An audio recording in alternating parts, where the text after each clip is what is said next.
Hey guys, welcome to the Improvement Podcast, where the mission is to help young men develop their character, identity, and mindset in order to activate their potential and achieve their goals in life. I'm your host, Kamani Randall, and I want to warn you all that the format of today's episode is a little bit outside of the usual box. So most of the time, you guys hear me interviewing other people, but in this interview, the roles are flipped. After receiving some feedback from a listener, I was forced to reflect. I haven't been completely candid or forthcoming with you guys about my background and experiences, and that serves as proof that I have not fully healed. And it doesn't sit right with me to preach about the importance of mental health and healing if I'm avoiding parts of my own development. With that being said, with the help of Scott Carson, a past guest on the podcast, I decided to address an issue that has been plaguing me for my whole life. And that issue is the shame, embarrassment, and side effects that I've experienced from my home life growing up. I've hidden this part of myself from others for so long out of fear of embarrassment and have never really told the story of my upbringing. After listening to the recording a few times, I wish that I had covered more, but this is at least the start. Our conversation was 100% authentic and off the cuff, as it was from a weekly call that I do with Scott to catch up and address my personal challenges. And the main thing that I talked about in this interview is actually the role of my father in my development. He had been involved in a large portion of my life, but as of now, as of the time I'm recording this, it's been about 1.5 to 2 years since we've had any sort of relationship. At first, it was difficult, but after therapy and multiple months without any real contact, it was something I learned to live with. From the reflection that I had done, as well as the feedback that I gotten from those that support me, it seems as though it was the best outcome for both of us. And I don't bring these things up to shame him, but I do think that painting a picture of my perception of him gives you all major insights into what I'm fixing within myself and why the work I do on this platform is so important to me. And so this episode will give you guys a better idea of who I am and what shaped me. And in future episodes, I plan to touch on more, like on how my experiences with my father affected me psychologically, bring light to the positives that came from our past relationship. And I'll also make sure to address the role of my mother in my development, good and bad. And so I know this might be tough to listen to since I'm obviously not the most captivating or charismatic speaker, especially when I'm discussing uncomfortable topics. But I hope you guys like me enough as a host and you like the content and what I do enough to listen in full and try to understand who I am. Let's get started. Morning routine. So normally I wake up and then immediately I go in the restroom and start brushing my teeth and I do my morning affirmations. And after that, I go and I meditate for maybe like 10, 15 minutes. And then from there, it's usually just like me putting on Audible and eating breakfast, like listening to an audiobook or something. And I make sure I drink my tea or whatever to start the day. And then from there, it's just whatever else I have to do. And so usually I'll throw in like somewhere in the mix, like me doing like my stretches. And then other than that, yeah, it's really other than like brain games on my phone that I do like every day. But that just really depends on like when I get some free time. But that's usually brilliant. The morning routine. So what sport do you do, if any? So I don't play any sports. The reason why I do the stretches, well, actually, because I used to play a sport, but I got injured. I wouldn't really call it a sport, though. So I did Muay Thai kickboxing, and I tore my labrum in practice one day. And so for the past like 2 weeks, I've finally been out the sling. But for the month before that, I was in a sling and I couldn't move it because, it was surgically repaired. And so I was going to physical therapy, twice a week. And I was doing the exercises on my own, like at home, doing the stretches and all that. And so I still have stuff I need to do now. That's what I was referring to.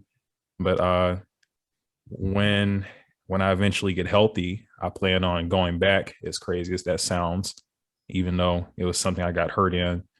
It was a freak accident, really. And plus, I really like it. So. Fully get it, man.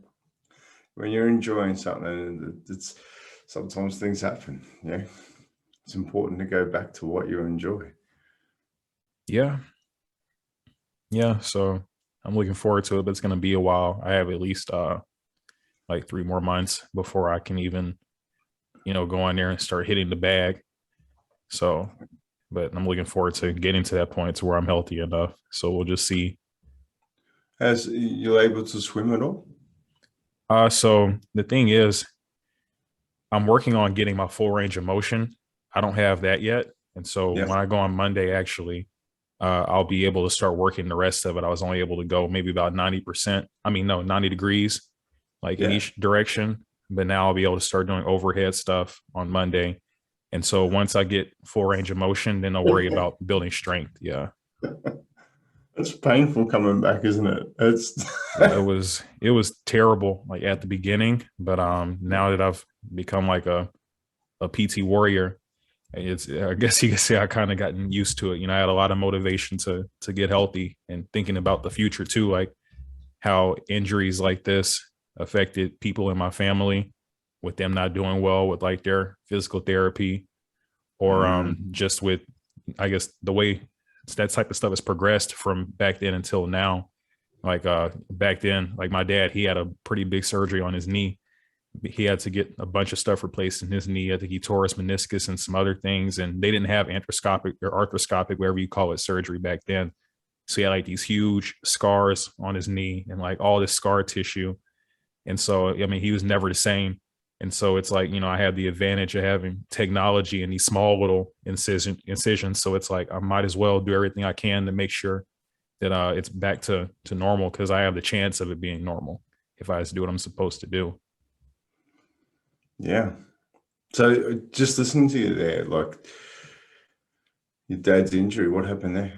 So when we were, how old was I when this happened? It was very, very early in life, probably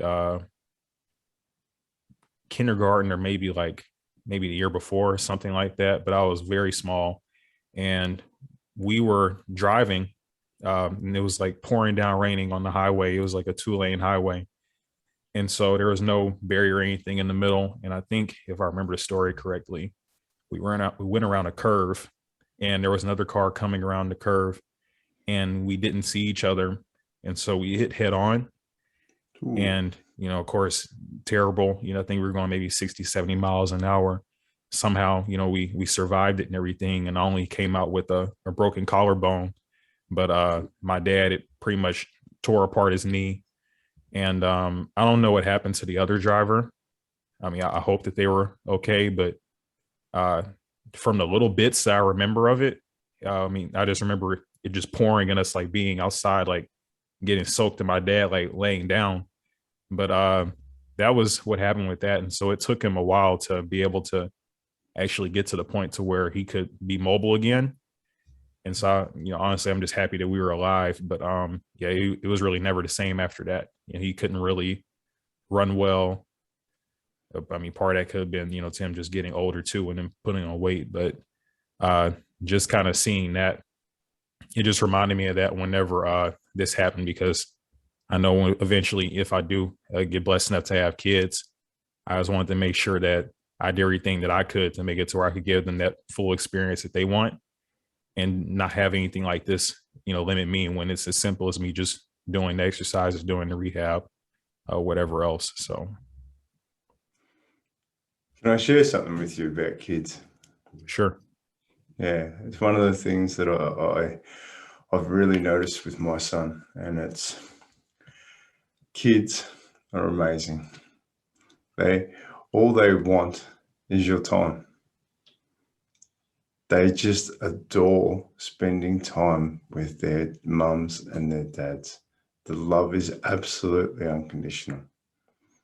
I didn't realize how much they watched us and how much they absorbed what we did until Oscar interviewed me.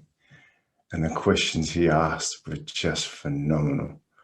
He sat down and I said, write down as many questions as you want to ask, and ask me anything you like. The amount of observation that he had was brilliant. The reason I'm sharing this is the most precious gift you have to give to your kid, no matter what happens in life, is your time and your smile. They want to be praised for really bad artwork. You know, they just want you to have some effort with them and enjoy their time. You know, just hold that, because at the moment, we're going through COVID, where I'm in Melbourne. We've been locked down for 230 odd days or something, and at the moment, there's dads everywhere spending time with their kids, and it is beautiful to see.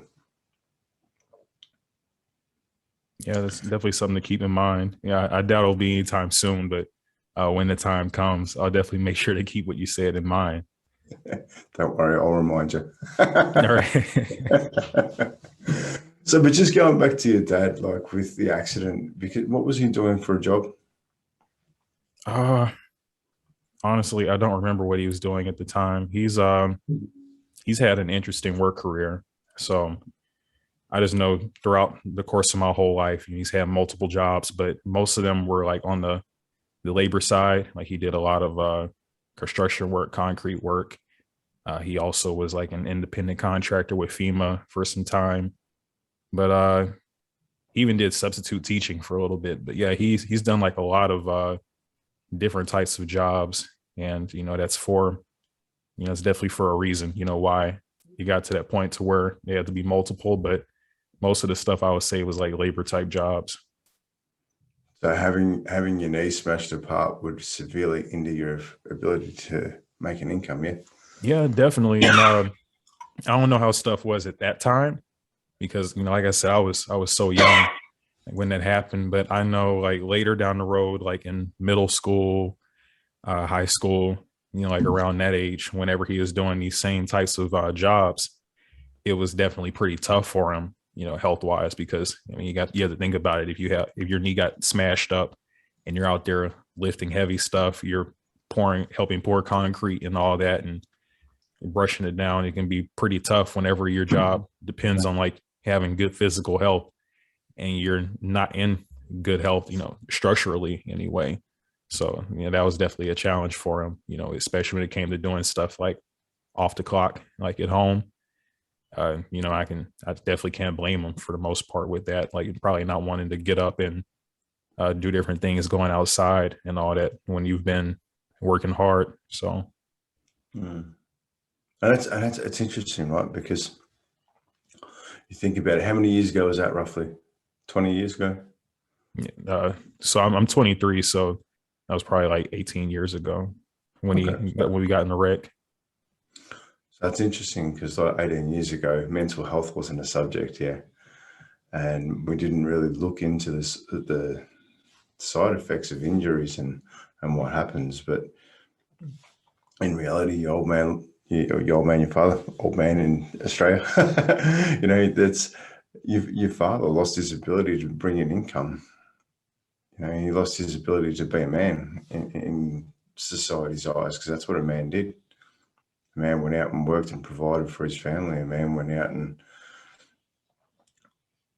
like, you imagine these days, if somebody did the same accident, they'd have a better medical opportunity, but they'd also have a psychologist come and see them and check out how they are mentally and have a mental health plan to get through that period of life too. Because as a father, I could think of one of my greatest joys is, running around with my son, kicking the football and doing those bits and pieces. So to have that taken away from you, that would be painful. I can imagine, to a degree that it was probably a very unpleasant experience, of course, physically, because you're in pain. I know from the time I got my injury and until like actually getting the surgery, and then in the days after, really for a good bit of that first month that I had the injury, I was constantly feeling some sort of pain. And so it definitely kind of put me in like a dark place after a certain point, especially since I couldn't really travel either. Because even though I'm left-handed, since it was my right arm, I couldn't really shift or anything in the car. And so most of the time I was just catching Uber or getting rides, but it was pretty tough, I would say, being dependent on other people to a degree, like especially with stuff at home too, because with only one good arm, the other one pretty much being useless, there's not much that you can you can do besides like very, very basic stuff. Like I would just, when I was taking showers and all that, since I couldn't use that arm, I just have to go without like scrubbing like part of my body like over here because I couldn't reach over there and get it. And so I definitely wasn't going to ask anybody to come and help me with that. But like folding laundry and cleaning up, yeah, that was definitely helpful. And putting the like fitted sheet on my bed. But yeah, just having to ask, it was something I didn't like. No girlfriend at the moment? No, not at the moment. I had I guess some women from church that like came and helped, and my mom came and helped and did some stuff too. But at the moment, I would say the situation with women is like a little bit complicated. So, but like nothing like serious, I would say. To explain complicated, that sounds interesting. Like complicated is in like, you want certain results, but the thing is to get certain results, you have to like be able to complete certain actions to put focus in certain areas. And the thing is, you can't expect people to conform to your plan or whatever it is, or to see value in it if you're not somewhat trying to meet them halfway, especially in the like beginning, like when you're going on dates and things like that. And so I mean, I guess it's part of the game. If you're only doing podcast stuff and working on yourself, you can't really expect somebody to be okay with you putting most of your time into stuff that's important to you and not considering them. Very much so. And that's a big part because, to have a relationship, it takes effort. To Yeah. sustain a relationship takes even more effort. Yeah, definitely. And I wouldn't say it's my strong suit either. It's something I've definitely tried to work on, but for multiple reasons, it's an area where I'm definitely underdeveloped, I would say, but I'm consciously taking actions to work on that. So It's also may not necessarily be the most important thing in life at the minute. yeah, you could definitely say that. I mean, if I were maybe like up in age a little bit, like if I were late 20s, early 30s, it's definitely something I would be stressing over more. I mean, of course, any young guy would like to have like more women around in their life, but the thing is, with the stuff that I'm trying to do right now, it's not the biggest deal, I guess you can say, if things aren't going the way that I want them to. Look, and I think your opportunities in the moment, you're choosing growth, you're choosing to be the best version of you, so that when the time comes that a relationship does present itself, you've done the work. I'm 44 and I'm still doing the work, It's So a it's lifelong thing, huh? 100%, right? We're either green and growing or you're ripe and rotting, Yeah. which Yeah, I is guess awesome. this is part of that growth too, I guess you could say. Having these type of conversations. I know from what we talked about when we did our interview, you mentioned how a lot of what went into you talking to your father and everything, and coming to peace with that helped you in your relationships going forward because you didn't have that same cloud or those hangups holding you back from, I guess, being fully authentic or like fully loving the people around you. And so, it's a process that, as you can see, I'm trying to work on too. And I'm so grateful that you reached out to do that. Like it took me best part of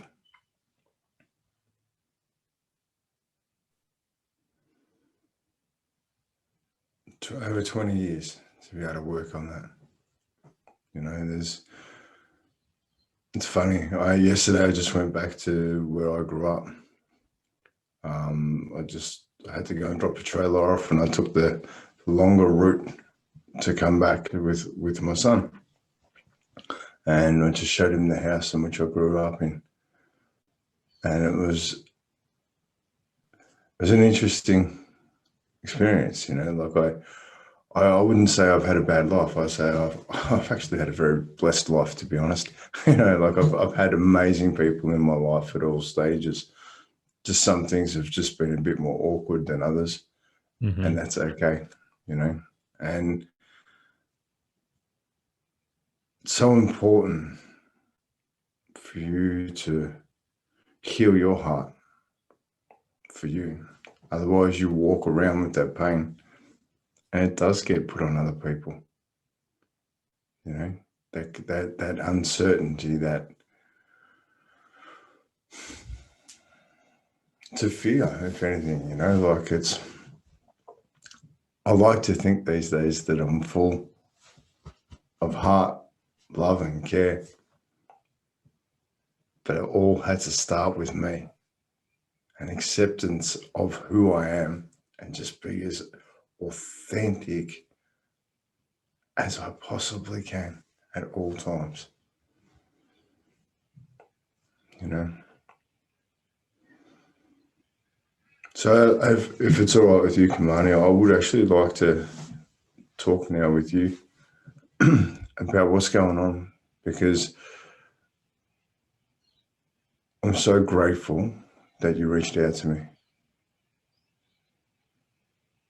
Yeah, I'm glad that you were willing to, I guess, kind of walk through this tough part of the process with me and help me out. But to recap, I guess for the people that would be listening to this, the reason why I reached out to Scott again is because, well, actually, one of you reached out to me and let me know that the content, while it was helping you, I wasn't necessarily being fully authentic and forthcoming when it came, and especially wasn't applying the stuff myself in a way. You know, at least that's how it was presented to me, because a lot of the people that were coming onto the show, like you, Scott, you were authentic, you were telling your story, you were open, and you're willing to be vulnerable.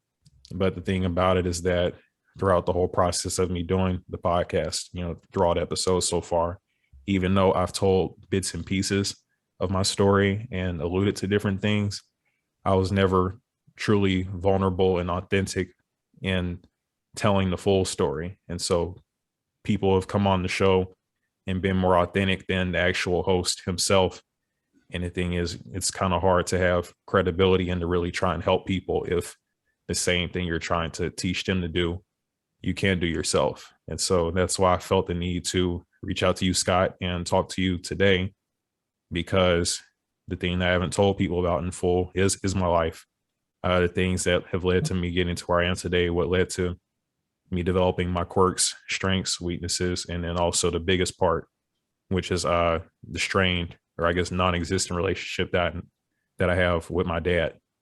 And so that's why I wanted to reach out today to clear the air on that and to be completely forthcoming so I can offer the most help to those people that respect me enough to listen to what I have to say.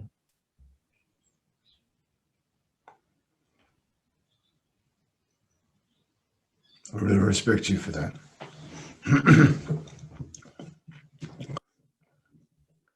I don't want you to question it, because it takes time to talk about the real things in your life that hurt.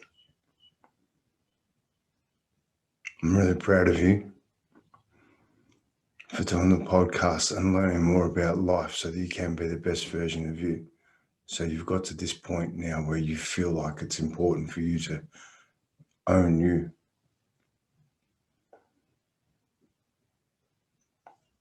Where would you like to start?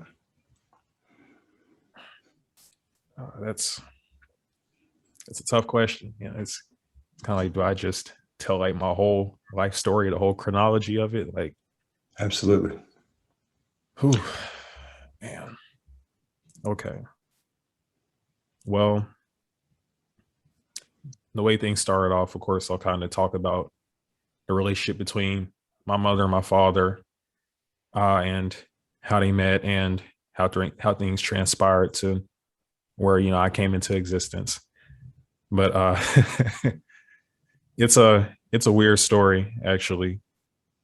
So if I'm correct, when my parents had me, my dad was like in his late 20s, I think like 27 or 28, and my mom was like 20 or 21. And so he met her whenever she was, I think, like a freshman in college or something like that. So he was much older. And I guess you could say the thing about it that I guess besides the age gap, that was something that I guess was a red flag from the beginning was also the fact that according to my mom at least, he had tried to talk to her sister before and then ended up talking to her. And throughout the whole process, with just him being an older man and like being out of school and everything, I feel like in a way it was kind of set up for failure from the beginning, because I feel like they were attracted to each other for the wrong reasons and, had motives that weren't going to work well long term, and especially when you bring a kid into the world. The thing about it is that the reason why he liked her was just because she was attractive. And the reason why she liked him was because he was an older man and he had money. He was doing well for himself. I don't know exactly what he used to do back then, but I know like from the pictures that he would show me, like he was driving Porsches and all that. He had really nice, expensive clothes, shoes, and everything. So that was probably one of the things that made it to where he was attractive to her. And throughout the process, something that's kind of been, I guess, hard for me to understand was why my grandparents didn't step in. And I know that this is kind of painting him in a bad light from the beginning, but the thing is, I'm really just trying to be as objective as possible. And the thing is, I don't really think excuses can be made about some of the things, but it really just seemed like it was a boost to his ego to have like an attractive woman around him. And people didn't, know her age. I guess she looked older than what she really was, but it got to the point to where whenever they have like different areas where they would have turmoil and break up, he was very controlling and wanted to dictate everything that she did with her life. And so whenever she would date other guys and everything, he would be coming to her school and, coming to see her and all that, just being very possessive. And so it got to a point to where, and I can't speak on it because of course I wasn't there, but it's just interesting when you can have a terrible rocky relationship like this with somebody, and you can both be breaking up and having all this stuff going on, but then you get that person pregnant. And so it just, the whole thing really just didn't sit right with me. Bottom line is that, for at least from what I was told, for like a good portion of like my younger childhood, he wasn't around. And so from there, I mean, eventually they got back together, but it's been on and off for pretty much my whole life. And so until they eventually finally got married, but then ended up getting divorced not too long after. But yeah, this is really tough to kind of tell because I don't really know I've never told the full story before. And so it's kind of hard to figure out how to structure it and how to really tell the story and show like how this affects my development, but I'll try my best. Yeah, well, look, this, and I really appreciate that, because we're gonna go through that, and then we're gonna open up some stuff. Okay. So Okay. if it's just, and feel free to say no to anything. Feel free to say that that's not okay. Are you okay if I write some stuff down so that when you're talking, I actually take notes for me to remember, so that I come back to that later so I can stay focused on you? Is that okay? Yeah, that's fine. Perfect. Thank you. So look, growing up as a kid, what are your first memories?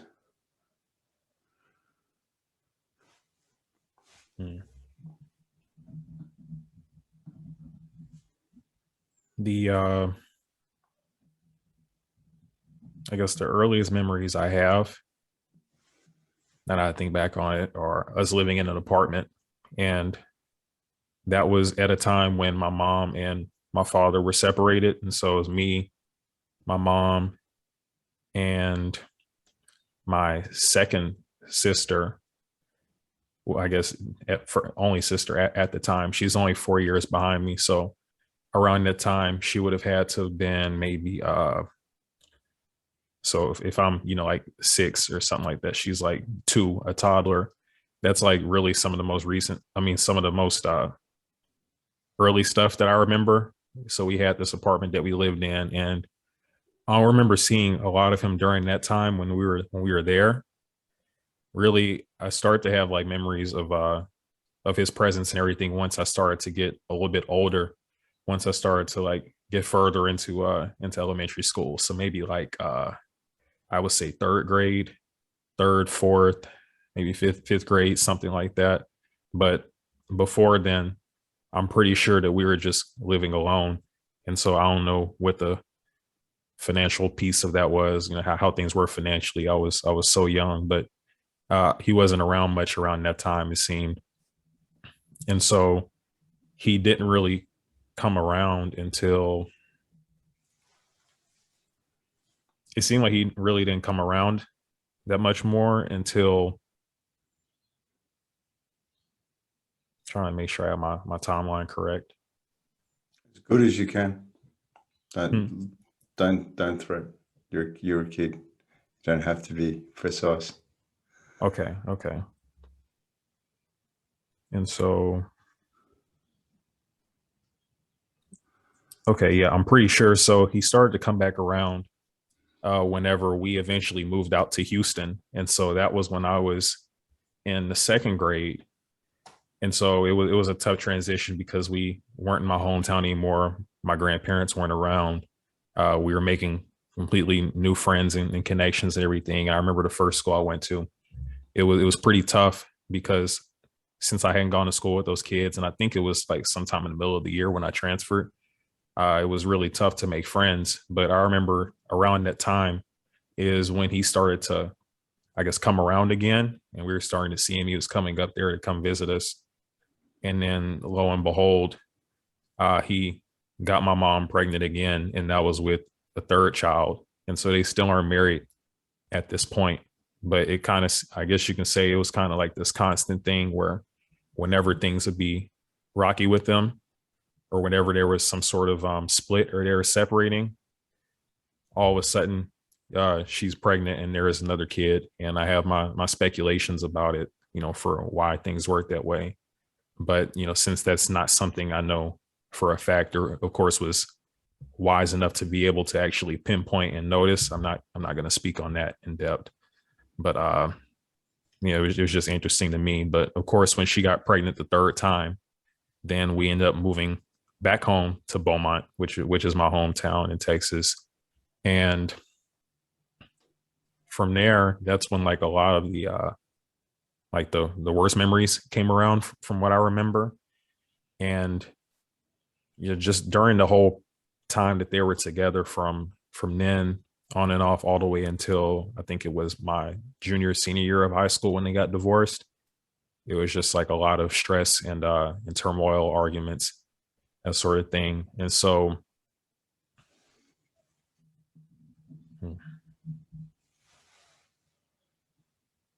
yeah, it was not fun. A lot of the times at the house they would be arguing and yelling at each other so loudly that we would try and like go outside or like go in one of our rooms to escape from it because it was stressing us. But we lived in like such a small house. We lived in like this little 2-bedroom townhouse that, I mean, you could pretty much hear everything. And so just kind of having that environment for kids, especially for when you have two younger siblings too, it just wasn't pleasant. And then financially, things weren't going well around that time either, if I remember correctly, like for elementary school. And the interesting thing about it was that I don't even think it was because of like a lack of opportunity or anything like that. I think it was just because they weren't the opportunities that he wanted. And so to kind of give you like insights on at least the way that I view him, I feel like with his personality type and everything, that he's the type of person that's very driven by appearances, what people will say and think, and the status that can come from what you do. And it seemed like it was more important. Like he would rather not work at all and just have my mom be the main person bringing in income, or like do other little small jobs here and there. He'd rather do that than work something that was humbling, it seemed like. And so it led to us having a lot of financial struggles sometimes. And then also he's a very stubborn guy too. And so especially during the times whenever he would get in arguments with my mom and they weren't getting along and he wanted her to leave the house, which happened often, he would just stop working and stop supporting us financially. So that way, eventually, it would get too expensive for her to have to pay for everything. And she would just pack us up and leave and bring us to like our grandparents' house, or something like that. And so that happened. That happened numerous times, actually. Uh, One of the times, actually, he was willing to let the electricity cut off in the house, because obviously we weren't going to stay there if there was no electricity. And we had to move in with my grandfather. That was either my freshman, I think that was my freshman or sophomore year of high school when that happened. And then the funny thing about it was that whenever this type of stuff came up after the fact and you mentioned it to him, like, why would you let that happen and, kick mom out the house? And he pretty much said, I didn't kick her out. She could have still stayed and you guys didn't have to leave either. It was kind of like a gaslighting sort of thing where, of course, he wasn't going to physically enforce something like that, but by him doing it in that way, especially with naive kids, he can make the excuse that he didn't do anything. And a lot of those times when stuff like that would happen and he put her in a hard spot, he would frame the situation in a way to where it made it seem like it was our fault for doing what we did or her fault for doing what she did, even though you can put a lot of pressure on somebody to coerce them into making certain decisions. And so that was something that I definitely had issues with, and that happened a lot of times. And it even got to the point to where, he would present himself in a certain way, it seemed, where we almost thought that whenever something like that would happen, especially to her, I would say, that we almost felt kind of like she deserved it. I remember this one time we were going to the store and everything. We were packing up some stuff to go on a trip, and she was walking out of the store, and I think he like started an argument with her while they were in the store, and it was over something very trivial. But it was, in hindsight, it kind of seemed like he was just doing it to like get something started. And then so when that happened, we all get in the car and he just drives off and leaves her. And so he just left her in the parking lot at the store. And we just start driving to go to wherever it was that we were trying to go. And the crazy thing is, he framed it in a way to where, us as kids thought, well, hey, if she hadn't been arguing with them or anything like that, then it wouldn't have happened to her. That's her fault. It kind of was like that, like victim blaming, I guess you can say. And back then, of course, I didn't know what like being a narcissist or like a sociopath was, or I didn't know what gaslighting was or anything like that. But of course, now I can definitely see how that was taking place and how that led to a lot of the turmoil that we had going on in our home. And the thing was, she just didn't have the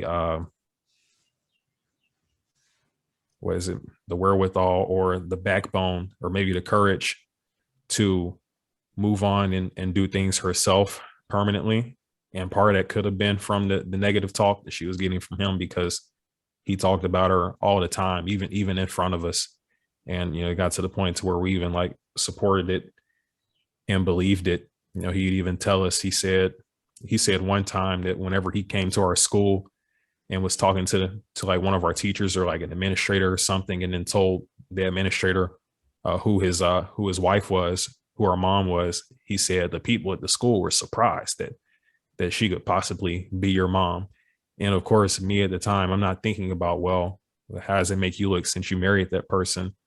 But that's kind of the way that he served our mom to us. And it got to the point to where even though we came from her, we thought that she didn't belong, or as if she were holding us back in some sort of way. And, he preached this whole model of success and everything, and how, with his help and everything, we could change the cycles of the people that have been before us and the people around us, and we could go on to do great things. But part of him selling that vision was that your mom comes from that mediocrity, and she's holding us back in a way. She's going to have us staying behind and not being able to progress towards our goals. That's kind of the image that was cast over her. And so it kind of got to a point to where we didn't really have much patience for her. It's your mom, but we would still not respect her, and he wouldn't enforce anything. He pretty much had just talked about her so poorly to where it was almost as if we were ashamed to like have her as a mom. He would compare her to other moms, especially like when we were in elementary school and in high school, for like, I guess, a small portion when I was in high school. But he would pretty much like present in a way of, look at how the other moms like conduct themselves, and look at how they look at how they talk, and look at what they do, and look at your mom. And he would pretty much kind of do that in a way to like downgrade her in our eyes. And it worked. And the thing is, to a degree, some of the stuff was true, but he would also frame it in a way that made a lot of it seem worse than it really was. And he would also say some things to imply certain stuff that was worse, even though there was no proof of it, or it probably wasn't even the case. I mean, the thing about it is that, the background that you come from is definitely going to shape, the way you dress, the way you speak, and, the way you think about things. But I would say that there's no excuse to point those things out in a way that's like degrading someone that you're supposed to care about, especially when a lot of stuff is things that she can't help. I mean, if other moms are like raised in like suburban environments or something like that, or like upper middle class environments, they're going to have a lot different norms from somebody who went to school and lived around other people that were like not from the best background. If you're going to schools with people who are from the ghetto and everything, that's going to influence the way that you dress, the way that you conduct yourself, the connections that you have, the people that and that's not really something you can control, especially when you're coming up through school and all that, and that's where you grew up. And so that was the thing about it. It got to the point to where we saw her as like a burden. And so I guess the next stage in it would be kind of talking about how, or should I stop here? Do you have anything you like to add? Yeah, I've got some questions I want to ask you. Okay.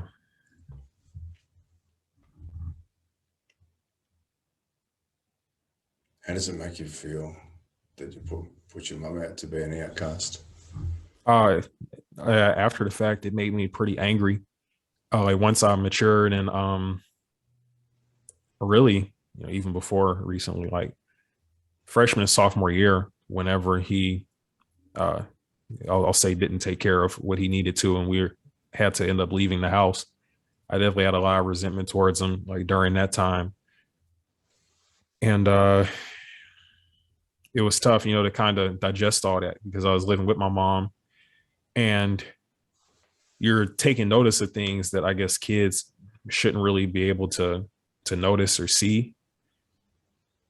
You can kind of say ignorance is bliss with a lot of things, because no one's perfect. But at the same time, I don't think someone should go out of their way to try and point out every single flaw that the other parent has. And so that was an issue too, whenever I was living with her. But yeah, I definitely had a lot of resentment towards him, because it was like, how could you do that to your family? Have it to where you're pretty much putting us in a tough spot to where we have to leave, all because you don't like her, and you're willing to make us uncomfortable to get what you want.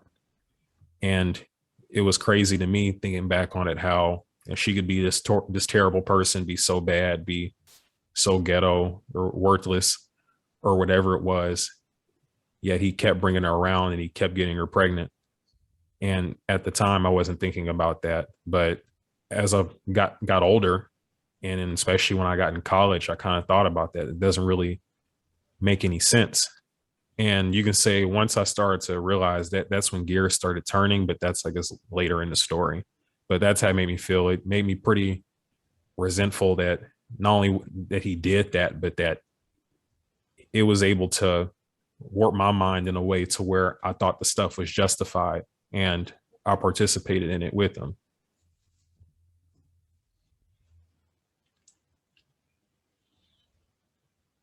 Are you okay if I give you some feedback? Sure.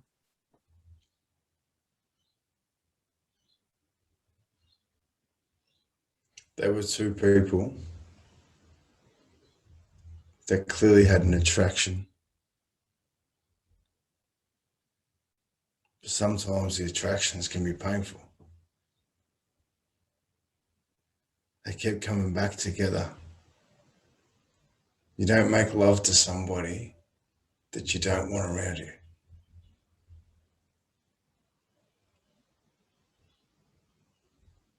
Do you think the attraction was just physical? Or at least I'll say on one side, I think it was. Doesn't matter. It's still an attraction. You know, like we're in an environment at the moment that, you know, we're starting to understand physical. You know, like we've got to a point in life where physical's connection we know and understand, and we're now starting to learn about emotional connection. Some things we just do because we think it's right. Yeah, I don't know, because the way I look at it, I never did see any examples from his end of like showing like true love and intimacy towards her. And so it's hard for me to believe that the reason why he kept her around was for anything other than ego and to like have control, and then for sex too. Because I mean, the thing about it is that, yeah, they rarely went on dates, especially for like the later part of their marriage, for, I mean, as short as it was. But he talked about her to her face and in front of us all the time. I never did see him show her the type of respect or like love or care that you would expect somebody to show their wife. That's the thing. And of course, relating that to myself, since I guess I'm supposed to be talking about myself, is that I didn't realize how much of a crippling thing that could be until, I went out in the world and started failing at this stuff, like not really knowing how to communicate in like a good way with women. And I guess you could say, not knowing how to, or really just thinking that expressing any of those types of emotions was unnecessary, or like that you shouldn't do it, just because I never saw him do it.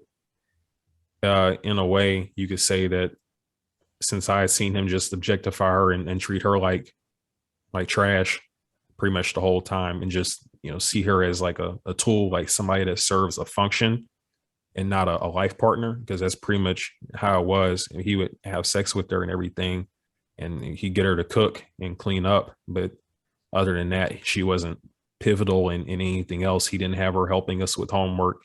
He didn't have her helping us with sports or anything. Everything else besides like the house stuff, he did that all himself. So it was kind of like an accessory, I guess you can say. And I ended up seeing women the same way, where like, like later years, like in high school, and then, especially like in college too, that was kind of the attitude that I took whenever it came to like talking to women, meeting them and going on dates and all that. I didn't see it as, oh, this person could potentially be like a life partner or somebody, somebody that's an actual person, somebody that deserves respect and has their own interests and hobbies. It was just like, oh, let me see if I can talk to her and have sex with her. Let me see if I can keep her around and she can do stuff like that for me. That was kind of the way that I, subconsciously was kind of groomed to look at women. Okay, this is awesome. This is absolutely awesome, believe it or not. That's all you knew at that time. Yeah. So that's all you could do.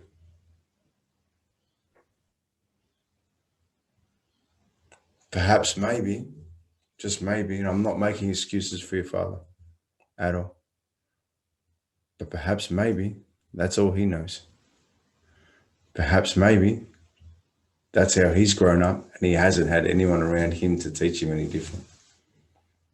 I don't know. It's interesting because the whole dynamic with his parents was completely different from, I guess, the dynamic he created in our house. And so it was kind of the opposite, where his father, my grandfather, who I also haven't talked to in a while, well, pretty much since like around the time I haven't talked to him, but he was actually more on like the passive side. Like he paid bills and everything. He went to work. Well, he's one of those like old school kind of guys where that's what he felt like his role was, and that was really all he did. He just worked. All he did was just work. He was like a workaholic. He owned his own concrete pouring business, and so that's all he did. And for what my dad told me about him, he wasn't really he didn't really play a pivotal role in his life and his growth and his development. It was really his mom. His so my grandmother, she's a very headstrong, very intelligent, driven woman. And but the thing is, a lot of those negative personality traits that I always say he has, he got them from her, because it can get to a point to where, somebody could think so highly of themselves, it's to the detriment of other people. And you can see how someone might get to that point to where they kind of take on this persona, especially when they're achieving in a lot of things. But I mean, overall, it can be to their detriment and to the detriment of other people. Like, she grew up very poor. Uh, Her parents didn't have a good relationship. Or now I think about it, her father died, I think. And then her stepdad, she didn't like the relationship that they had, if I'm correct. And she came from a background that was not ideal. And she went on to be, I think, the only person in her family, or one of the only ones at the time, to go get not only a bachelor's degree from college, but a master's. She was the brains behind the concrete business. My grandpa would just go out and do the work. She was the one that did all the calls, did all the bookkeeping and all that, if I'm correct. And so she was a very accomplished woman, especially for someone coming from that generation, where the role of women back then, was seen as just being like, a caretaker, somebody that was at the house. And so she was very accomplished. And before she had my aunt, so the oldest of them, my dad was the middle child. She was actually on pace to like make money, like as a singer, to potentially be famous with that, because she was very talented with that. But getting pregnant kind of derailed that. But when you have these different things in your life where you've been highly successful for the first person, or you're getting all this recognition, it makes you feel a certain way about yourself. And she kind of passed that attitude to him, where it was almost as if they felt like they were, you could say, the main character, and everybody else is just like a support character to what they had going on, what their mission was. Like, they were even both of them have said it. I guess he got it from her, that they call themselves the best thing since sliced bread. And I mean, it's like an old people saying, I guess. I'm thinking, like, what does sliced bread have to do with anything? I'm guessing that was some amazing innovation when it happened, but that's the way I interpreted it. But I mean, to say that, you have to feel a certain way about yourself, and that's how they treated people. It was kind of like sociopathic, where they would do what was in their best interest. And if they could do something that also happened to benefit somebody else and benefit themselves, yeah, they would do it, because they could get that recognition and that person owes them. But if they had to choose between doing the right thing, which could, I guess, be to their detriment, or do what helps them, they would do what helped them. And then they find a way to justify it or tell you why it was the right thing. So I guess to go back to what you said, uh, when you say that's all that he knows, it's just kind of tough for me to give that excuse to him, because the thing is, he saw a woman that was independent in pretty much every way that you could be, and was pretty much the glue of that family, the one that made those decisions that you would expect of the man. Like everything that you would think would be like that someone, I guess, with his mindset, would he would think a woman would be lacking. She stepped up and was able to do that. She had the capacity to do those things, even though some of the personality traits and the ways that she went about things weren't positive. And so that's why I would say I think the attitude he took of women really just came from his own negative experiences of women coming through middle school and high school, not getting the respect he wanted, and really not getting a lot of female attention until he started working out, making the money, getting all the cars and all that, and reading the books too, because he's read the books like the Robert Greene books, like 48 Laws of Power, that type of stuff, where it teaches you how to like manipulate people and that sort of thing. So I think it was like a power trip sort of thing, to boost himself up, because I think to treat somebody like that, you have to not feel good about yourself. Yeah, basically, people who want control and need control are generally those that don't have it. So, are you okay if I ask you a question right now that could be painful? Sure. Okay.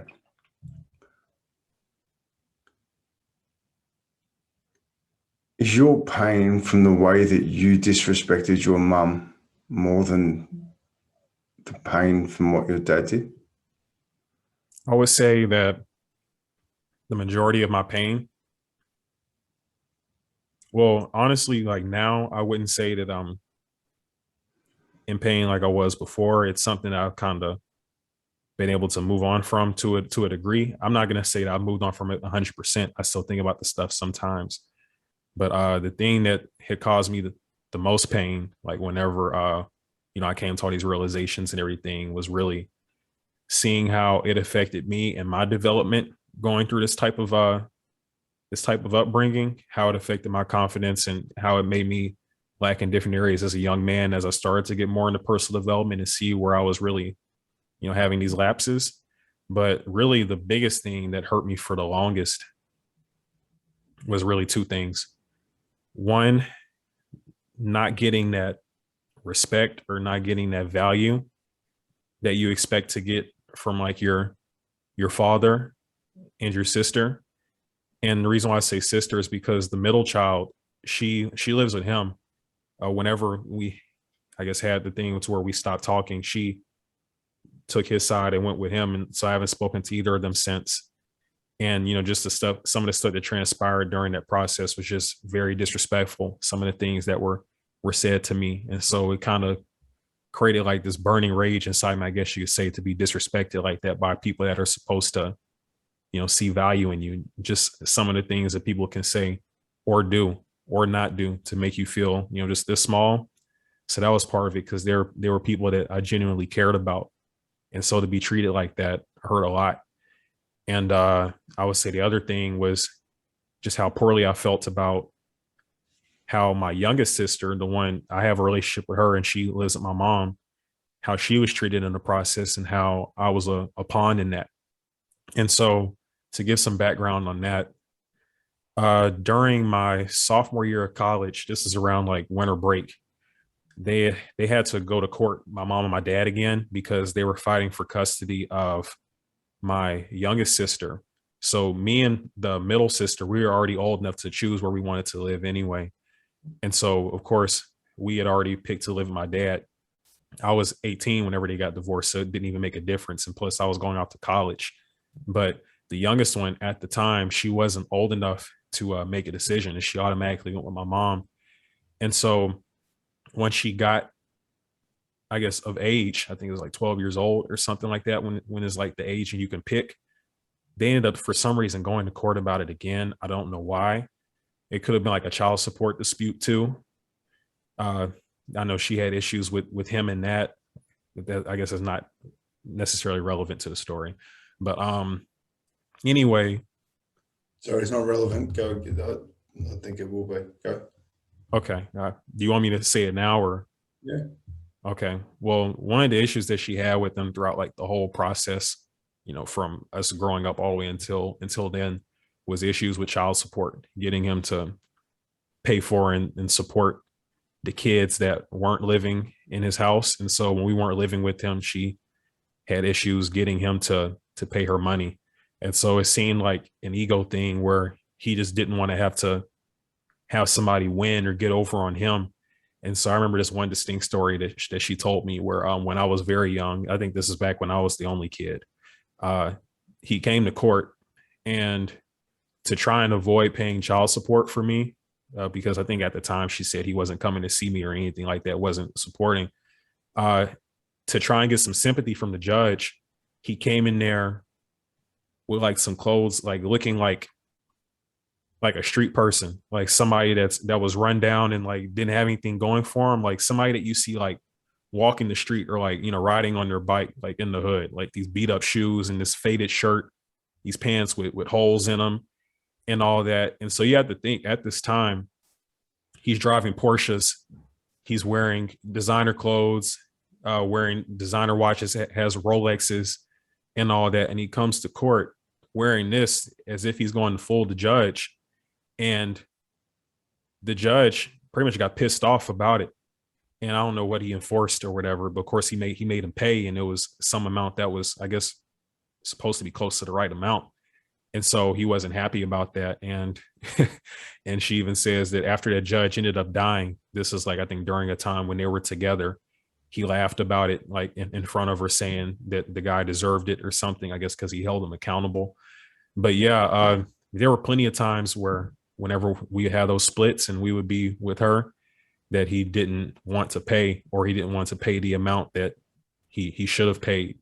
Like even right now, I don't know how it came up, but they're going to court again because apparently he hadn't been paying anything at all.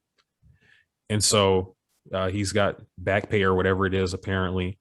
And so the crazy thing is, even though he hasn't talked to my youngest sister, even though he hadn't talked to her for like over 2 years, all of a sudden he's trying to get like custody of her now, and to not have to pay child support. So, there are plenty of examples of how he's tried to avoid it or find ways. And I guess it's just because he don't have to pay her money.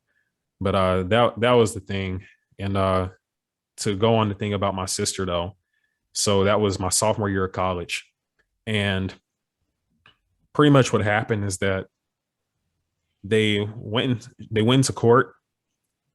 They shared details and everything. And my sister decided that she wanted to live with my mom, not him, because really throughout the whole process of them going back and forth, like with visitation with the youngest one, he just wasn't giving her the respect that you would expect somebody to give their daughter. Like he had her dressing like he pretty much, had her in clothes looking like she was like an adopted child or something, like a foster kid. Like she was never really dressed well. He was so like particular about making sure that he didn't have to, support my mom in any way, helping her, that clothes that he would buy, I mean, which weren't nice clothes, he would make sure to keep them at his house and make her like take them off and like wear like a nightgown or whatever it was. And he would send her back home after his visitation like that. And then when she would send her to him for his visitation time with decent looking, nice clothes, he would take those clothes and keep them and pretend that he bought them, and then send her back with, like the raggedy stuff to go back to my mom. And so, and then I know a lot of times when they would go on trips, of course I was in school, so I wasn't going on trips and things with them, but they would intentionally plan the trips on like the weekends or the days that the youngest wouldn't be there.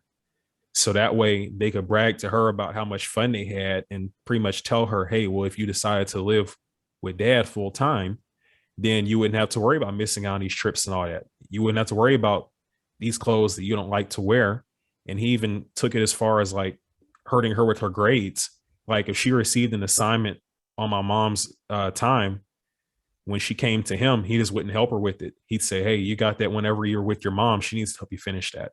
And then the assignments that he would get on his time, he would of course do them. And then he would track her grades on the like parent portal during like the times when she wasn't around. And he would laugh and brag about it, saying, look at her making B's and C's on these assignments like that she got when she was with your mom. But over here, all the assignments that she got were A's. And it was just beyond crazy to me that like someone was willing to prove a point that much to where they're willing to sacrifice the well-being of their kid, their grades. Like still to this day, she struggles with math because when my mom was paying for tutoring for her to go to, he wouldn't take her to the tutoring on his time because of course he didn't want something that she was paying for or doing to look good. And so whenever that stuff would happen, it just really kind of opened my eyes more and more to kind of like, how unfairly she had been treated. But the thing that was the worst was whenever she told the judge that she wanted to live with my mom, he told us that we needed to cut her off completely and never speak to her again. And I didn't agree with it. And so I still talked to her for the rest of that year. Now that I think about it, all the way like for the rest of my sophomore year, if I'm correct. And we would still have FaceTime calls and all that. But the thing is, he would know that I was still talking to her. And so he pretty much gave me an ultimatum at one point because the stuff that was said in court, I didn't get to hear it. But the way he told us it went was that they pretty much made up a whole bunch of lies about him, made him seem like a terrible like criminal and that he was doing like abusive things to her. So pretty much like lying because he never did beat her, abuse her or anything. I mean, verbally, he said some things that weren't nice to her at all, but he never did anything like that. But I wouldn't have known the difference because I didn't get to sit in there in court and hear it. And so we pretty much had to take his word for it. He said, these people are trying to sabotage us and they're trying to get your dad locked up in jail. And your mom could be manipulating the situation to where she can be taking stuff back from your sister to gain information and make things believable and possibly get your father in trouble or maybe even you and ruin your future. And so he said, I'm not going to let you put us, the people that are trying to do the right thing at risk. He said, if you want to keep talking to her, move over there. And then we just won't be able to talk to you either. And so I guess being in that tough spot and of course, thinking that same stuff before, thinking that my success was dependent on him, because at the time, a lot of stuff that I had done, was like with his guidance, like getting my Eagle Scout, the process of making sure I was set academically during my freshman year to be able to continue and thrive. I thought that I needed all his help and everything, or else I was just going to be a loser. Kind of like that, what he had been saying all along from the time that we had been in middle school, pretty much, that, our mom was a loser and we were going to end up being like her. And so I'm ashamed to admit it, but it got to the point to where I stopped talking to her. And after the fact, whenever I started to really like see the light and come to different conclusions on my own, I actually learned to think for myself. Because that was something I never really did before. I would just ask him everything. I never did actually try and figure anything out on my own because you see him as this like smart person that knows it all. And you think that his advice is needed and you don't trust your own judgment just based on the gaslighting and, the way he made me feel about myself. Kind of touching on that, I had no confidence at all. I had like no type of self-respect or anything like that. And part of that was from a lot of criticism I got from him. And then also just the fact that there were a lot of times where you would want your kid to be in a position to where they can make mistakes and grow. But in those instances, he would always step in and make sure that he was the buffer. So that way there was always this dependency. And even in college, like whenever I got like my sales job the summer before I went off to school and was making good money with it, before I was making the money, he was trying to convince me to quit. And so that way it's saying that I wouldn't be able to do well at it without him and that it wasn't my strong suit. And he would say things like, how you expect to, be good at this and that when you can't when you can't even like do well in these social environments and that sort of thing. He says, do you really think you can be good at sales? And just pretty much kind of talking to me in that way, to where it made me think that I needed to do things his way, because he didn't want me to even go to college. Well, like a public university in the first place. He wanted me to go the military route. And that just wasn't really something that I wanted to do. And so eventually when the sales stuff worked and I was making a good bit of money with it and paying for my school, then he kind of tried to take credit or like kind of slide in and like find ways to say that success was contributed, from him. That if it hadn't been for him, I wouldn't have gotten there. And, my confidence was so low, to a degree, I believed it. But of course, when you go off to school, it gets to points where you have to make stuff happen yourself. And so at the end of the day, I was the one that was making the grades. I was the one that was getting the internship opportunities and all of that. And I started to see, you're really not that bad. You're actually like, decently smart. You're making some stuff happen for yourself. You're putting in work. And so it started that facade, I guess you could say, wasn't really working anymore. And like the dynamic in our relationship kind of changed, the respect and everything, because I started thinking back on that sort of stuff. And one of the ways that he kind of tried to reinforce that dependency, and I didn't realize it at the time, was at the time I was driving this little beat up 2010 Nissan Versa. And it's not a good looking car at all. It looks like a toaster on wheels. But he said, something that I think would be really good for you, boost your confidence and all that, is if you got a brand new car. And I remember thinking, I can't afford to get a brand new car, the down payment, the car note and all that, plus the insurance, because I've gotten in multiple wrecks. I'm a terrible driver. I was just thinking that's probably not the best idea. But no, he was insistent about it. And I had never seen him like be that insistent about me spending some money until then. And not, you think the best of like your dad or your parents, you think they're going to always try and do what's in your best interest. And I was thinking, maybe it would help my confidence if I had a new car and all that. Maybe I would carry myself better if I have a new car. And so I remember one day he just called me and said, "Hey, I just bought your car. I just picked it up." And so I said, "Oh, really?" I was shocked. And so I said, "Whose name is it?" He said, "It's in my name. So that way, in case you miss any payments or anything, it won't damage your credit or whatever." I had no credit at the time, but it sounded noble. But in hindsight, the thing about it was that with it being in his name, it meant that it was his car essentially. And other than me paying it, like it's building his credit, I had to do what he wanted with the car. And so when it came to, running errands, all types of other stuff, whatever else, and even, stuff that I would do up at school, I couldn't do everything I completely wanted to do. It wasn't really my car. And so it got to a point to where, so that junior year that I went into with the car, it was so expensive, like with the down payment that I helped to put down on it and everything. And plus it was like $400+ a month for the car note. And then like, I think it was 80 for insurance, that it was just getting too expensive for me to have while I was in school. And so he said, what you need to do is just do the same thing I do. Cause at that time he had started driving Uber and Lyft. And so he said, just after class every day, just go drive Uber and Lyft. And it doesn't make sense. It didn't make sense to me, because you could think about it this way.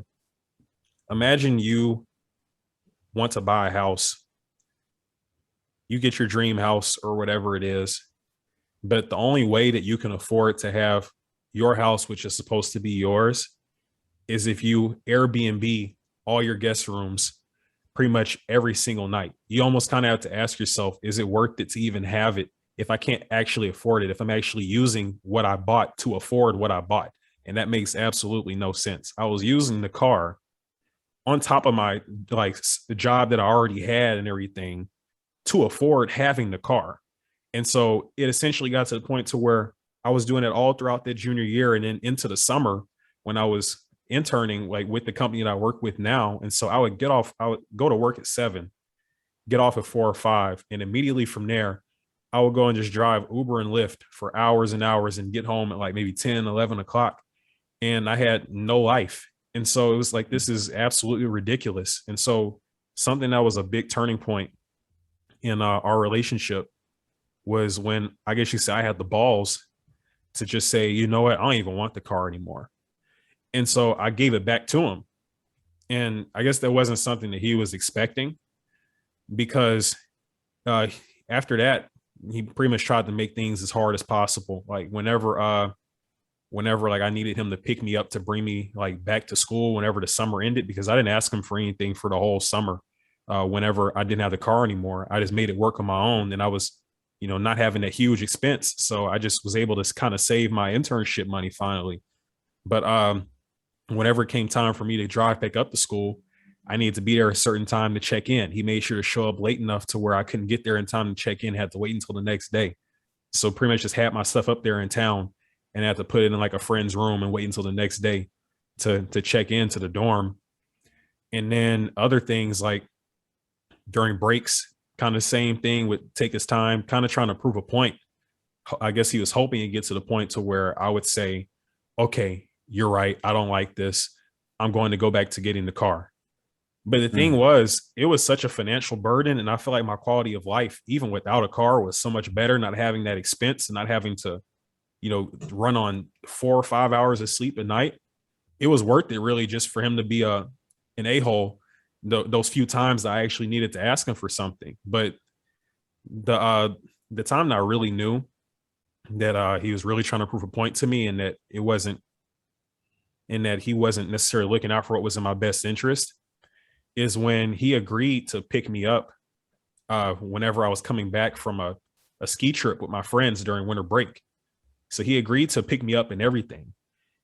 So me thinking that this is going to be my ride, we're on this, like, what is it, like 15-hour ride back to Texas from this ski trip. I'm sleeping and everything. And then eventually he contacts me and says, actually, and this is way too late at this point, they're like maybe like 2-3 hours left of our drive. He says, actually, no, I'm not going to pick you up. He said, you need to figure out how to get home on your own, since you want to make adult decisions like that, since you want to be an adult.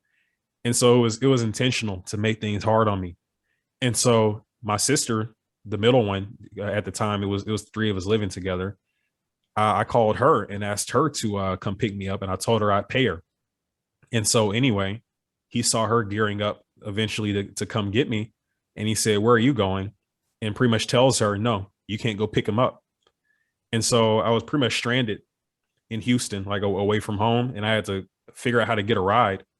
And so eventually, like, a mentor, someone that I've been in contact with, picked me up and let me spend the night at his house. And then from there, I caught the bus back home the next day to get home. But something like that, especially, that was really something that kind of let me know that something wasn't right. And that's when I really started to get an eye for the different things. And just seeing how, at that time, whenever I went back to school, I got the full-time job offer and everything. And it didn't seem like he was as happy as I thought he would be. It seemed like he was kind of pushing me to take these opportunities that he was trying to come up with, instead of taking the ones that I got on my own, I guess, so he could say that he was the reason why I got them. And I remember him saying a lot of things, like when we have our drives, like, you wouldn't be here and there if it weren't for me. If I hadn't helped you with this years back, it's something that really had nothing to do with like my current standing or anything like that. But just stuff like that. And I don't know how I got on that, but that was, that was when I kind of started connecting the dots, when stuff like that was happening. But I'm taking a big breath at the moment because, we just had a quick water break, and we come back, and the thing I'm seeing so much is the control and the lack of responsibility that has been a part of your father's life. yeah, and I'll say that's accurate. If you wanted to sum up his life story, if there's going to be a title to the book, it would be that. Okay.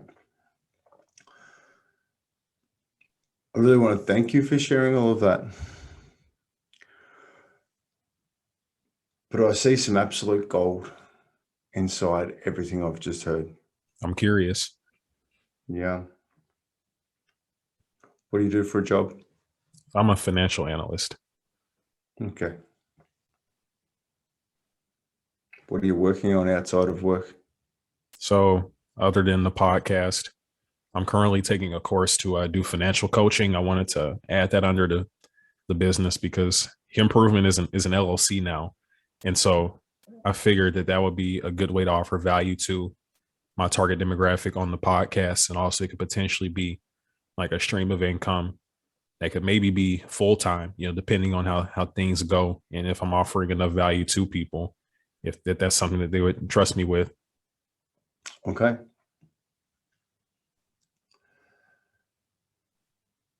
You're taking your time with relationships.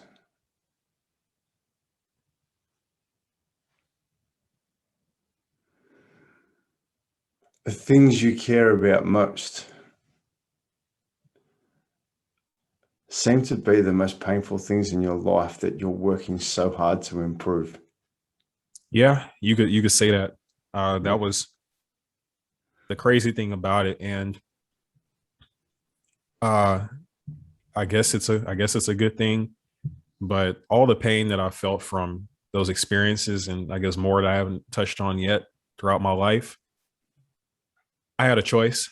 I could either allow those things to lead to me not having the most productive life that I could have. I could choose to still remain hurt by those things and have them limit me for the rest of my life. And then, I'll be holding resentment, of course, because especially if I was aware enough to realize that these were issues that came from my childhood, because I would blame them all on him.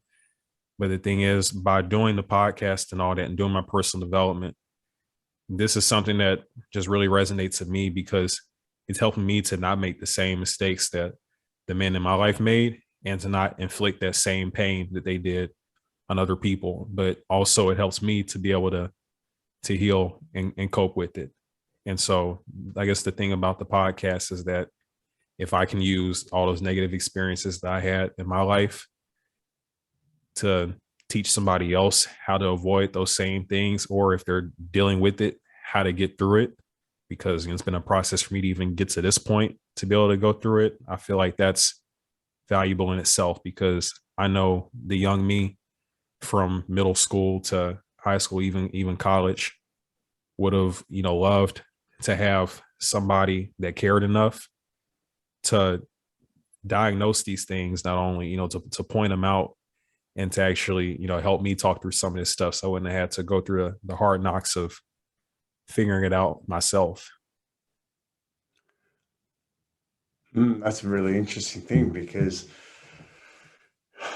like, what would life be like if we didn't have the emotional pain of other people put on us? What freedom would we have in our thought? But on the same token, without that pain in your life, you wouldn't be doing what you're doing. You wouldn't be Yeah, caring as much as you're caring. You wouldn't be growing as much as you're growing. it So is true. the opportunity is, how do we process the pain? Yeah, that is So, true. One thing I'll say about it to add to that is that, of course I wouldn't change the stuff that I've gone through, but I think something that definitely could have helped is if I had a different mindset during the time that I was going through some of these things, because part of it is that, like, really the lapses that I had from those experiences I had in my life, of course, they didn't just affect me. And I'm not happy with the fact that, the negative way that I may have framed things, or negative outlook I may have looked at life in those different aspects from the experiences I had, ended up hurting other people in the process, like my sister, the youngest one, like my mom, like her family, my grandma and grandpa that had to deal with that on her side. And also I would say the women that I disrespected. yeah, And I'll also say even absolutely. like the just how crappy of a friend I was to a lot of people, just because I was so insecure in my own emotions and shortcomings, that I projected that on other people and treated them poorly and didn't give them what they would want from a friend, as far as like support or Yeah, okay. I'm not actually going to let you go there. I'm not actually going to let you say that, because I know for a fact that every single person makes a decision to make the right decision. Nobody ever makes a decision to make a wrong decision. You were doing what you knew how to do, and only because you did do that and it did hurt are you actually taking the opportunity and responsibility to change that. You're taking responsibility.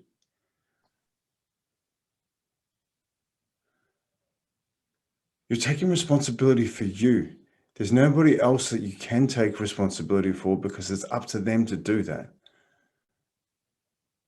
You're now becoming the lighthouse for your other family members to see by taking responsibility for your actions and taking on the personal development path, which is the hardest one. It's the scary one, when you've got to own your part.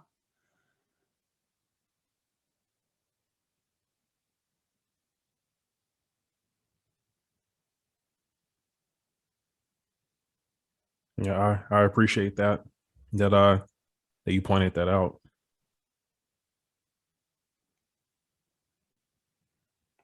So I'm going to ask you something. Over the next week, when you've got some time, I want you to sit down and write down, rewatch this. As you're watching it, I want you to write down the lessons you've learned and the things you do differently because of those scenarios you went through. Because Okay. I can hear so much gold in what you've just shared with me. And because you've chosen the personal development part, taking responsibility, all personal development is taking responsibility for your actions, learning how to improve you and your decision making so that you can take more responsibility, so that you can get more out of life.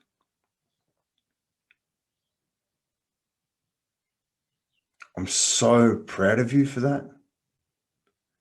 And I'm so grateful for this opportunity to see this. Thank you, Kimani. Thank you. Right. So next week, I can't wait to hear the lessons. All right. Yeah. I guess I'll see you next week then. Yeah, beautiful. And to your listeners, sitting here in front of you is a man brave enough to put his heart out here, brave enough to take responsibility for what he's doing by questioning the decisions the people around him have made so that he can be a better man. How can you take responsibility for you?